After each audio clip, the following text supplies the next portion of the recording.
So guys ఫైనల్గా చూసుకున్నట్లయితే మనకు ఈఏపీసెట్ 2024కి సంబంధించి ఫైనల్ కౌన్సిలింగ్ అప్డేట్ అయితే రావడం జరిగిందనమాట. సో ఇదే మనకు second counselling and final counselling ఒకటే గుర్తుపెట్టుకోండి గైస్. ఇంకో కౌన్సిలింగ్ అనేది మనకు అస్సలు ఉండదన్నమాట. సో ఎవరైతే నచ్చిన కాలేజ్ రాలేదో, ఫస్ట్ కౌన్సిలింగ్లో అయితే అనుకున్న కాలేజ్ రాలేదో, అస్సలు కాలేజ్ రాలేదో, ఇంకా చాలామంది స్టూడెంట్స్ అయితే నాకు కాలేజ్ వచ్చింది కానీ నేను అనుకున్న బ్రాంచ్ అయితే రాలేదన్న అని అయితే చాలామంది అయితే చెప్పారు.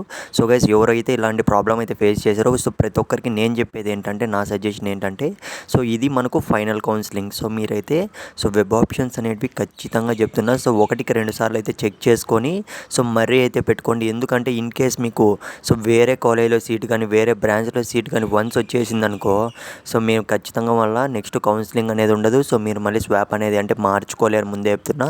గైస్ 1-2 సార్లు అయితే మీరు గుర్తుపెట్టుకొని వెబ్ ఆప్షన్స్ అనేటివి అయితే ఇచ్చుకొని స్క్రీన్ మీద అయితే గమనించండి మీరైతే.